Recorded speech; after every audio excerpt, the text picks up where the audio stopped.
Good morning to everyone and today welcome to lecture number 16। आज हम पढ़ने वाले हैं लेक्चर नंबर 16 जो कि आपको पेज नंबर 19 ओपन करना है 9090। इस पे हम सीखेंगे आज। इसके पहले के लेक्चर में लेक्चर 15 में हमने सीखा एक बैंक में बातचीत से रिलेटेड जो कॉन्वर्सेशन था वो हमने सीखा। उससे रिलेटेड जो मीनिंग्स आए हैं वहाँ पे एक सेंटेंस भी आया था, कृपया मुझे बड़े नोट दीजिए। तो please give me high denomination notes. तो बड़े नोट मतलब 500, 2000 इस तरह के जो नोट होते हैं वो हाई डिनोमिनेशन में आते हैं। किस में आते हैं? हाई डिनोमिनेशन में। तो अब देखिए यहाँ पे प्रैक्टिकल वोकेब आई हैं। तो आपको जैसे कि पता है कि हम हर क्लास में प्रैक्टिकल वोकेब यानी वोकेबलरी यानी कि शब्दावली, वोकेब मतलब होता है वोकेबलरी यानी कि शब्दावली, ज़्यादा से ज़्यादा मीनिंग, और एक प्रैक्टिकल लेसन भी हम देते हैं।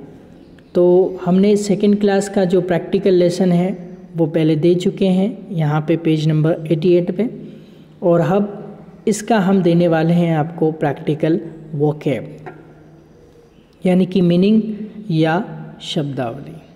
ओके, तो यहाँ पे आप देखिए कि इन अ बैंक प्रैक्टिकल वोकेब, तो सबसे पहले 27 तक तो मीनिंग वहाँ पे आ चुके थे। उसी से आगे नंबर बढ़ा के देख कहाँ पे आ चुके थे। आप पेज नंबर 86 ओपन कीजिए। वहाँ पे आपको क्लास 1 की जो प्रैक्टिकल वोकेब थी ये 1 to 27 थी और 86 नंबर पेज पे, और आज जो प्रैक्टिकल वोकेब इसी से आगे बढ़ा के दे रखी है 28 नंबर से, जो कि पेज नंबर 90 से दे रखी है। तो अब यहाँ पे आपको देखना है, सबसे पहले हम बैंक में जाते हैं तो वहाँ खाता की बात होती है, खाता खुलवाओ वगैरह जो भी है। तो खाता को इंग्लिश में हम क्या कहते हैं? अकाउंट कहते हैं। क्या कहते हैं? अकाउंट। जैसे बहुत सारे कॉमर्स के बंदे होते हैं, कॉमर्स के स्टूडेंट्स होते हैं, तो वो बहुत ही अच्छी तरह से जानते हैं ये आज का जो कलेक्शन आया है, क्योंकि उनका जो चाहे इनकम टैक्स हो, चाहे कॉस्टिंग हो, चाहे कॉरपोरेट हो, यानी कोई सा भी सब्जेक्ट हो, उन सब में ये चीज़ें कॉमन होती हैं। अकाउंटेंसी हो, लेखांकन जिसको हिंदी में बोलते हैं। तो अब यहाँ पे आपको देखना है कि जो मीनिंग पहला यहाँ पे आया है खाता, सबके प्रोनंसिएशन भी यहाँ पे दे रखे हैं। खाता को इंग्लिश में क्या कहते हैं? अकाउंट। क्या बोलते हैं? अकाउंट। जो खाता होता है उसको इंग्लिश में क्या बोलते हैं? अकाउंट। इसी तरह से एक मीनिंग और होता है बचत खाता। अब बचत खाता क्या? जहाँ पे छोटी मोटी हम सेविंग कर सकते हैं, और जो बैंक होता है वो सेविंग अकाउंट पे इंटरेस्ट भी आपको पे करता है जब आपका पैसा जमा रहता है। हाँ, जो करंट अकाउंट है, जो चालू खाता है, उस पर नहीं मिलता है आपको इंटरेस्ट, क्योंकि जो करंट अकाउंट जो होता है, चालू खाता में भले आप दिन में 50 बार पैसे जमा कराएं या 50 बार निकालें, उससे कोई फ़र्क नहीं पड़ता। लेकिन जो सेविंग अकाउंट यानी बचत खाता है उस पर आपको इंटरेस्ट भी पे करता है बैंक। तो आप ये देखिए कि अकाउंट को तो हम कह रहे थे खाता, और सेविंग यानी कि बचत, सेविंग अकाउंट यानी कि बचत खाता। ओके, एक होता है एफडी, जैसा कि ऊपर में आया था, ऊपर में भी एक सेंटेंस आया था। अब एफडी का मतलब क्या हुआ? Fixed deposit. फिक्स्ड नहीं बोलेंगे, फिक्स्ड डिपॉजिट। फिक्स्ड डिपॉजिट, ये जब भी ईडी होता है उसको टै पढ़ा जाता है। फिक्स्ड डिपॉजिट क्या पढ़ा जाता है? टा। Fixed deposit. तो आप देखिएगा कि स्थायी जमा जो होता है, यानी कि 5 साल के लिए, 7 साल के लिए पैसा जब बैंक में जमा करवाया जाता है तो वो स्थायी जमा के अंदर आता है, यानी कि फिक्स्ड डिपॉजिट के अंदर आता है, जिसमें आप एक निश्चित अवधि जिसके लिए आपने पैसा जमा कराया तभी आप पैसा निकलवा सकते हैं। एफडी को जब तोड़वाया जाता है तो उसका पूरा बेनिफिट नहीं मिलता है कहते हैं ना, अपने घर के अंदर अपने मम्मी पापा से पूछना पापा एफडी क्या होती है, तो वो आपको डिटेल में बताएंगे। तो अभी तक 3 तरह के खाते आपको बताए हैं। एक तो जनरली खाता को कहते हैं अकाउंट, और एक होता है बचत खाता यानी कि सेविंग अकाउंट, और एक होता है स्थायी जमा, जहाँ पे एक निश्चित फिक्स्ड पीरियड के लिए जो अमाउंट लगाया जाता है बैंक के अंदर वो होता है फिक्स्ड डिपॉजिट यानी कि स्थायी जमा। आपको समझ में आ गया होगा। तो यहाँ पे 2 मीनिंग आया, एक तो सेविंग अकाउंट और एक फिक्स्ड डिपॉजिट। तो ऊपर का जो हमारा कॉन्वर्सेशन था, यहाँ पे मैनेजर ने, आप देखिए मैनेजर ने यहाँ पे ये सेंटेंस पूछा था, how much amount is there as balance in your account. पहले तो उससे पूछा था कि do you have an account here, क्या आपका इस बैंक में खाता है। तो उसने कहा था I have a saving account. एक तो उसका बचत खाता है and some fixed deposit with your bank, और उस बैंक के साथ एफडी भी थी, यानी दोनों तरह के ये खाते थे ऊपर। फिर जब आप बैंक से लोन लेते हैं तो आपको जो बैंक होता है वो लोन पासबुक इशू कर देता है, उसमें पूरी आपकी डिटेल होती है, कितना क्या लगा, कैसे क्या बाकी है वो सब। तो ऋण पासबुक, ऋण मतलब लोन, लोन की पासबुक, पासबुक को पासबुक ही कहा जाता है। ओके। फिर एक होता है चेकबुक, चेकबुक यानी जिसमें बहुत सारे चेक्स होते हैं। चेक की स्पेलिंग आप देख लेना, CHEQUE, ये चेक की स्पेलिंग होती है, CHEQUE चेक। चेक मतलब क्या होता है, चेकबुक, चेकबुक मतलब चेकबुक। अच्छा, जो खाते का विवरण होता है, अपने अकाउंट में कितना पैसा जमा है, कितना निकाला हुआ है, उसका पूरा डिटेल अगर आपको जानना है तो वो कहलाता है खाते का विवरण। तो खाते के विवरण को क्या कहते हैं, स्टेटमेंट। आपके अकाउंट का पूरा स्टेटमेंट आप निकलवा के लाइए, उसमें आपको पता चल जाएगा कि आपने कहाँ से पैसा निकाला, कब निकाला, कितनी तारीख को निकाला, कितनी बजे निकाला, सब कुछ उसमें मेंशन होता है। तो उसे हम कहते हैं स्टेटमेंट। क्या कहते हैं, स्टेटमेंट। MENT को मंट पढ़ना है, ये ध्यान रखना आपको। MENT को आपको मेंट नहीं पढ़ना है, आपको पढ़ना है मंट। क्या पढ़ेंगे आप, मंट पढ़ेंगे। क्लियर। स्टेटमेंट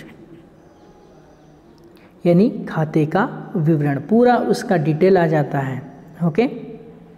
अगला ATM कार्ड।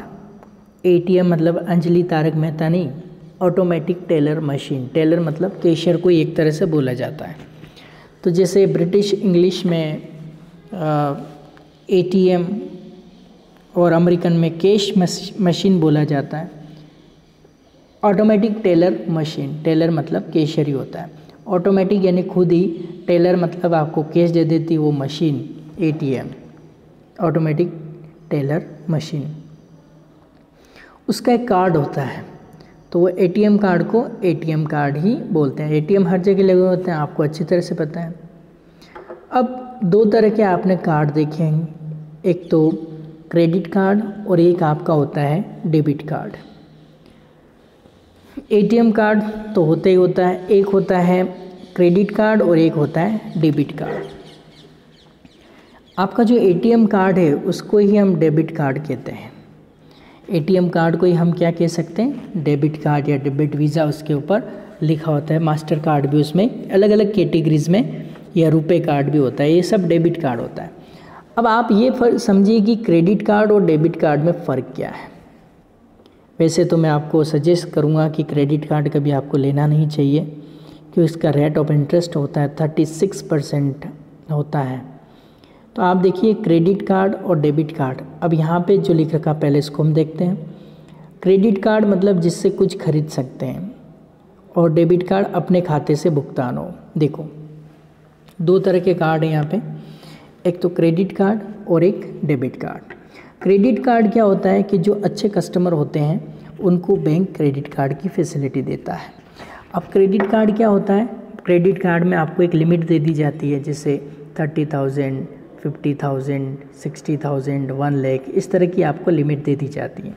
यानी कि उसको आप जब भी ज़रूरत पड़े, अगर आपके पास क्रेडिट कार्ड है तो आप बैंक से रात को 2 बजे, 3 बजे, 24 घंटे में से कभी भी आप उधार लेके शॉपिंग कर सकते हैं। उसको हम कहते हैं क्रेडिट कार्ड।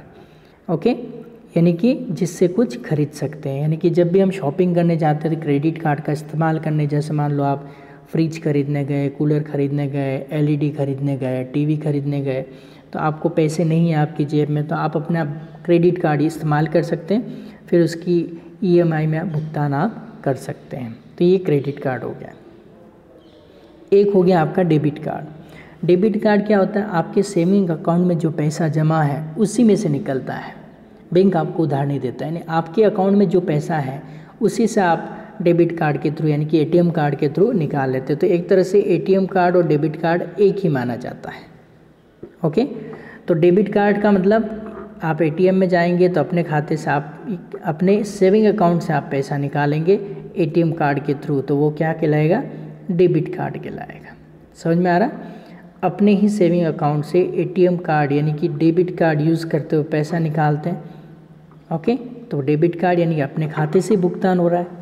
ओके, और क्रेडिट कार्ड मतलब आप बैंक से उस टाइम उधार लेंगे, आपके पास कार्ड है, जब भी आप लेंगे तब आपके पैसे लगना शुरू हो जाएंगे, इंटरेस्ट शुरू हो जाता है। और क्रेडिट कार्ड में भी ऐसा कुछ होता है कि 50 डेज़ तक आपकी कोई इंटरेस्ट नहीं लगता। अगर आप 50 डेज़ के अंदर पे करते हैं तो उसके बाद आपका इंटरेस्ट लगना शुरू हो जाता है। क्रेडिट कार्ड डिफ़ॉल्टर भी होते हैं, डेबिट कार्ड डिफ़ॉल्टर्स भी होते हैं। ठीक है, डिफ़ॉल्टर मतलब आपने ईएमआई पे नहीं की है तो आप डिफ़ॉल्टर आ गए, यानी कि गलती में आ गए।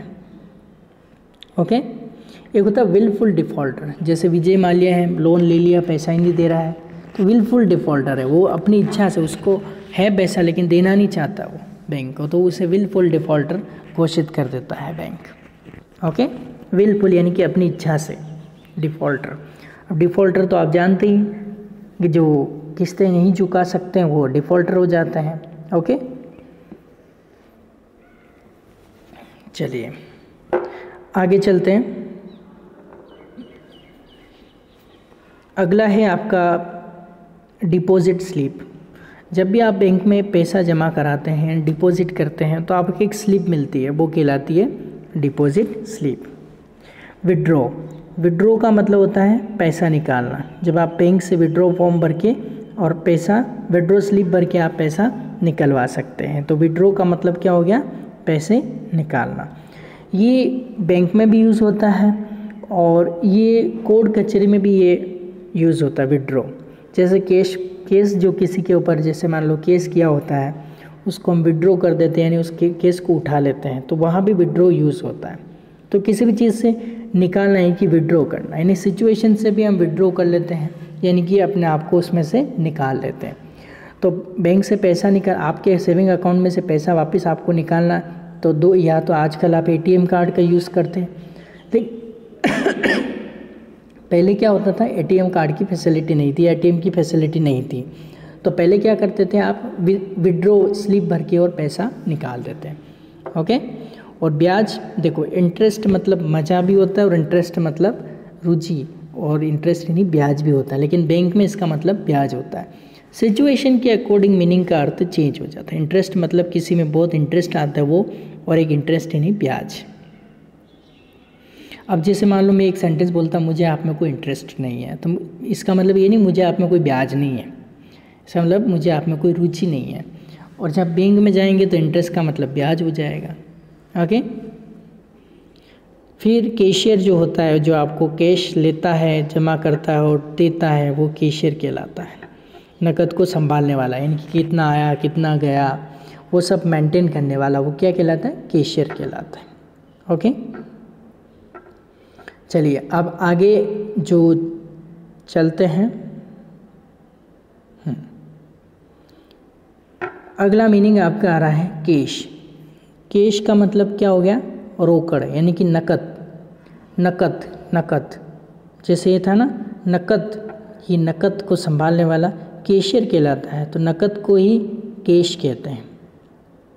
क्या कहेंगे नकद को, नकद को कहेंगे कैश, यानी कि रोकड़ा। क्लियर, ये तो बहुत सारी बार आप सुनते होंगे। तो नकद को तो कहते कैश और उधार को कहते क्रेडिट। जैसे क्रेडिट कार्ड यानी कि आपने उधार ही लिया बैंक से एक तरह से, तो वो क्रेडिट हो गया, यानी कि उधार हो गया। ओके, और कैश काउंटर क्या होता है, जहाँ पे कैश लेन देन होता है वो कैश काउंटर। जैसे जाते हैं ना 4 o'clock पे बैंक में कैश काउंटर बंद हो जाता है, तो कैश काउंटर मतलब नकद काउंटर। डिप्रिशिएटिंग यानी कि एक तरह से ये डिप्रिशिएशन है, अवमूल्यन यानी कि मूल्य में कमी आ जाती है, उसे हम डिप्रिशिएटिंग कहते हैं। जैसे मान लो आप ये इसको ऐसे समझिए, मैं एग्जांपल देता हूँ कि किसी भी स्थायी संपत्ति का निरंतर उपयोग करने से उसके मूल्य में जो कमी होती है उसे अवमूल्यन या मूल्यह्रास कहा जाता है। ये कॉमर्स वाले बहुत ही अच्छी तरह से समझते हैं, मैं खुद एक कॉमर्स का स्टूडेंट रहा हुआ हूँ, तो मैं इन मीनिंग्स को बहुत ही अच्छे तरह से आपको समझा सकता हूँ। तो डिप्रिशिएटिंग का मतलब क्या हुआ कि अवमूल्यन यानी कि मूल्यह्रास लग जाता है। मान लो आपने कोई बाइक खरीदी शोरूम से, ठीक है, अब आपने उसको 1 साल चला ली है, तो 1 साल में क्या लगा, उसका डिप्रिशिएशन लगा, यानी कि मूल्य में कमी हो गई कि इतनी घिस गई वो गाड़ी। ओके, तो अवमूल्यन हो गया उसका, डिप्रिशिएटिंग। क्लियर। अब बैंक में जब आप जाते हैं और चेक डालने का डिब्बा होता है, तो चेक डालने वाला डिब्बे को हम कहते हैं ड्रॉप बॉक्स। क्या कहेंगे, ड्रॉप बॉक्स, यानी कि आप चाहे वो चेक उसमें डाल सकते हैं, यानी कि ड्रॉप बॉक्स है। क्लियर। अब जब आप चेक लिखते हैं तो चेक आप अकाउंट पे ही करते हैं, ये सुना होगा आपने। बहुत सारे बिजनेसमैन अगर मुझे सुन रहे हैं या बिजनेसमैन के लड़के लड़कियां अगर पढ़ते हैं तो वो बहुत ही अच्छी तरह से आप अपने फादर से पूछिए कि अकाउंट पेई क्या होता है। अकाउंट पेई का मतलब क्या होता है, ये देखो, अकाउंट को शॉर्ट में A/C लिखते हैं। ओके, पेई, इसका मतलब अकाउंट पेई चेक होता है, उसके ऊपर चेक के ऊपर 2 पेन से लाइनें खींच देते ऊपर कोने में, तो 2 लाइनें खींच देते, वो अकाउंट पेई कहलाता है। तो अकाउंट पेई का मतलब वो खाते से खाते में ही जाने वाला। उसमें आप जैसे आपको किसी ने चेक दिया और उसके ऊपर 2 लाइनें खींची हुई है, ओके, चेक के ऊपर कोने में 2 लाइनें खींची हुई छोटी छोटी, तो इसका मतलब वो अकाउंट पेई है, यानी कि आपके अकाउंट में ही पैसा जमा होगा। आप डायरेक्ट अकाउंटर से कैश नहीं ले सकते, तो उसे कहते हैं खाते से खाते में जाने वाला, यानी कि अकाउंट पेई। अब अगला जो है बेरर चेक। बेरर का मतलब होता है धारक। आप बेरर का मतलब क्या होता है, धारक। बेरर चेक मतलब धारक को पैसे दिलाने वाला चेक, उसको हम इंग्लिश में क्या कहते हैं, बेरर चेक। अब आप ये देखिए, बेरर का मतलब क्या हो गया, धारक। अभी आप एक काम कीजिए, कोई भी 10 रुपये का या 20 रुपये का या 50 रुपये का या 100 रुपये का, 200 रुपये का, 500, 2000 का नोट निकाल के बैठो। निकालो, जल्दी निकालो। निकाल लिया, नोट निकालो फटाफट। हाँ, अगर नोट नहीं मिल रहा है तो वीडियो को अभी स्टॉप कर दो, नोट लेके आओ पहले, तभी मैं आगे बढ़ाऊँगा। हाँ चलो, कोई भी आप 10 का नोट ले आइए, 20 का ले आइए, 100 का, 200 का, जो आपको मिले वो लेके आए। ठीक है, लेके आ गए। अब देखो यहाँ पे एक लाइन लिखी हुई, इसमें गवर्नर के जो साइन है उसके ऊपर, मैं धारक को, जैसे मान लो 20 रुपये का नोट है तो 20 रुपये, 50 रुपये का नोट है तो 50 रुपये, तो देखो इसमें इंग्लिश में लिखा हुआ, मैं धारक को 50 रुपये अदा करने का वचन देता हूँ, या ऐसे ही लिखा, मैं धारक को 100 रुपये अदा करने का वचन देता हूँ। तो यही मीनिंग है वो बेरर। बेरर का मतलब क्या हो गया, धारक। जैसे मैंने आपको 10 रुपये दिए तो आप क्या हो गए, धारक हो गए, है ना, बेरर हो गए आप। क्या हो गए, बेरर। तो देखो यहाँ पे पूरा सेंटेंस पढ़ो, मैं धारक को 100 रुपये अदा करने का वचन देता हूँ। कौन, मैं, तो मैं के लिए क्या आ गया, देखो इंग्लिश ट्रांसलेशन भी पास में दे रखा, तो उसको पूरा पढ़ो।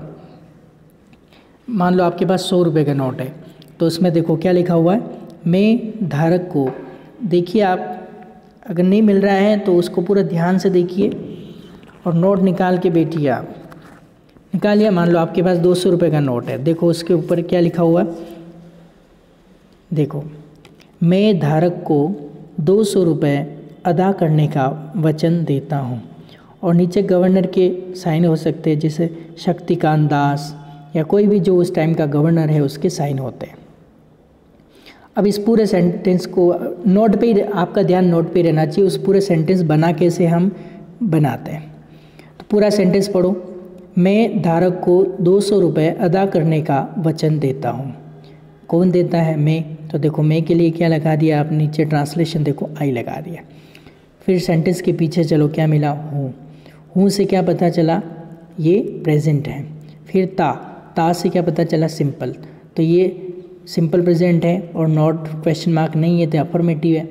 तो इसमें आई वी यू दे के साथ तो हम क्या लगाते हैं? फर्स्ट फॉर्म लगाते हैं। ही शी इट सिंगुलर के साथ S E S suffix add करते हैं। तो आई प्लूरल है तो देखो ता के पीछे देखो वर्ब की फर्स्ट फॉर्म करनी है तो वचन देता। तो वचन देने क्या है? प्रॉमिस। तो देखो प्रॉमिस लिखा हुआ आया, आई प्रॉमिस मतलब मैं वचन देता हूँ। ओके, ये फर्स्ट फॉर्म ही आएगी। फिर आगे देखो अदा करने को, तो अदा करने को क्या कहते हैं? पे। अब देखो प्रॉमिस मतलब वचन देना और पे मतलब अदा करना, ये दोनों वर्ब हैं। तो दो वर्ब एक साथ आते तो बीच में टू लगाना पड़ता है। तो देखो टू लगा रखा है। तो आई प्रॉमिस टू पे। अब और पीछे से आगे चलो, ठीक है। धारक को 200 रुपये, तो आई promise to pay the bearer, यानी बेरर देखो मीनिंग आया है वो का वही जो अभी आपकी स्क्रीन पे है, BEARER। बेरर, बेरर मतलब क्या हो गया? धारक। 200 रुपये, तो 200 रुपये को कहते हैं द सम ऑफ 200 रुपीज़। क्या कहते हैं? The sum of 200 rupees. Sum amount के लिए यूज़ होता है, कॉमर्स का वर्ड है। तो द सम ऑफ 100 रुपीज़। अगर 50 रुपये का नोट है तो क्या आएगा? The sum of 50 rupees. फिर 10 रुपये का नोट है, the sum of 10 rupees, the sum of 20 rupees यानी कि 20 रुपये। इस तरह से कॉमर्शियल लैंग्वेज नीचे गवर्नर के साइन है। तो ये ट्रांसलेशन देखो, आप कोई भी नोट ले लीजिए उसमें सिंपल प्रेजेंट टेंस आया हुआ है। और लैंग्वेज जो है बाय लैंग्वेज चलती है, इसमें हिंदी और इंग्लिश, जिसको हम आसानी से समझ सकते हैं। अब आपका नोट जो है वापस अपने मम्मी पापा को दे दीजिए, अपने पास मत रखिए। ओके, चलिए आप वापस इस पे आ जाइए लेक्चर के ऊपर। हाँ, तो हमने ये सीखा बेरर। तो बेरर देखो ये मीनिंग आपने देखा नहीं है, हर नोट में लिखा होता है। तो बेरर चेक यानी कि धारक को पैसे दिलाने वाला चेक। तो इसमें हमने ये सेंटेंस भी देख लिया, मैं धारक को 100 रुपये अदा करने का वचन देता हूँ। I promise to pay the bearer the sum of 100 rupees. चलिए आगे चलते हैं। दूसरे शहर की बैंक का चेक होगा, यानी मान लो उदयपुर का है, तो मान लो ये दूसरी शहर की बैंक का हो गया है ना, उदयपुर ब्रांच का। तो इसे कहते हैं आउट स्टेशन चेक। क्या कहते हैं? Outstation cheque. अगला है आपका चेक बाउंस। चेक बाउंस कब होता है? भुगतान न हो पाना। मान लो आपने किसी को चेक दिया, आपके खाते में पैसा तो है ही नहीं और आप चेक दे रहे हो, और सामने वाले ने वो चेक लगा दिया उसके अकाउंट में, तो आप और उसको पेमेंट नहीं मिला तो आपका चेक बाउंस हो जाएगा। तो 400 रुपये का चार्ज तो आपका लगेगा और 400 उसी का लगेगा। तो जब चेक बाउंस होता है तो सामने वाला केस कर सकता है कि जब आपके अकाउंट में पैसे नहीं थे तो आपने चेक दिया क्यों। तो चेक बाउंस हो गया तो आपके ऊपर केस भी हो सकता है। तो ध्यान रहे, सावधानी से रहें, किसी को चेक ना दे जब तक अकाउंट में पैसा ना हो, तब तक चेक बाउंस हो जाता है, यानी कि भुगतान नहीं हो पाता उसका। अगला तो म्यूचुअल फंड, आपने कई बार सुना होगा टीवी में। Mutual fund are subject to the market risk, please read the documents carefully before investing. ऐसा सुना कहीं, और इतनी जल्दी से बोलते हैं और पता ही नहीं चलता। ऐसे बोलते हैं mutual fund are subject to the market risk, please read the documents carefully before investing. यानी कि म्यूचुअल फंड बाजार जोखिमों के अधीन है, कृपया निवेश करने से पहले सभी दस्तावेजों को ध्यान से पढ़ें। इस तरह का एड आपने सुना होगा। ओके, तो म्यूचुअल फंड, एक और एड इसका आता है, म्यूचुअल फंड से लोग ऐसे डरते हैं जैसे छोटे बच्चे इंजेक्शन से। तो म्यूचुअल फंड क्या होता है? मार्केट रिस्क में आप कोई भी शेयर मार्केट में पैसा लगाते हैं, म्यूचुअल फंड के अंदर वो एक तरह से जाता है। So mutual fund are subject to the market risk, please read the documents carefully before investing. Mutual fund जो होता है पूरे बाजार जोखिमों के अधीन होता है और इसमें निवेश करने से पहले आपको सभी दस्तावेजों को ध्यान से पढ़ना चाहिए, वो म्यूचुअल फंड कहलाता है। और म्यूचुअल फंड में आप अगर 15 साल 20 साल के लिए पैसा लगाते तो अच्छा रिटर्न्स उसमें आते हैं। एक होता है किस्त। किस्त को कहते हैं इंस्टॉलमेंट। जब आप कुछ भी खरीदते हैं किस्तों पे मंथली, तो इंस्टॉलमेंट आ जाती है आपकी, यानी कि किस्त आ जाती है। अब बैंक आपके चेक को भुगतान से रोक देता है तो उसको स्टॉप पेमेंट कहते हैं। बैंक में क्या कहते हैं? Stop payment. पेमेंट नहीं, पेमेंट, मंट, MENT को मंट पढ़ना है। ओके, आज से भी डाल, जैसे यहाँ पे आया था MENT मंड पड़ा, MENT मंड पड़ा, इंस्टॉलमेंट, पेमेंट, मैनेजमेंट, गवर्नमेंट, इस तरह से। अगला EMI, ये बहुत जाना पहचाना वर्ड है EMI। EMI जैसे आपने होम लोन लिया था, हर महीने जो किस्त आती है नियमित मासिक किस्त, नियमित मासिक किस्त, मासिक किस्त मतलब मंथली इंस्टॉलमेंट हो गया, किस्त मतलब वही इंस्टॉलमेंट हो गया। ये जो मीनिंग आया किस्त इंस्टॉलमेंट, तो ये किस्त मतलब क्या हो गया, आई मतलब इंस्टॉलमेंट हो गया। अब EM का मतलब क्या हो गया, ईजी मंथली इंस्टॉलमेंट भी आप कह सकते हैं, ईजी मंथली इंस्टॉलमेंट या essentially monthly instalment. EMI easy monthly instalment यानी कि आसानी से महीने में आप पे कर सकते हैं, या इसेंशियली मंथली इंस्टॉलमेंट भी इसको कह सकते हैं, आवश्यक रूप से मासिक किस्त भी आप इसको बोल सकते हैं, दोनों सही है। एक DD होती है डिमांड ड्राफ्ट, DD भी जैसे आप बैंक से लोन लेते हैं, कार लोन लिया तो वो बैंक वाले जो कार कंपनी को DD भिजवा देते हैं और फिर आपसे EMI लेते हैं। तो ये था पूरा बैंक का टॉपिक था इसमें, तो आपको बहुत अच्छी तरह से इसको समझ लेना है, हो आपको आगे परेशानी नहीं हो भविष्य में। तो आज के लेक्चर में हम इतना ही पढ़ेंगे। Till then good bye.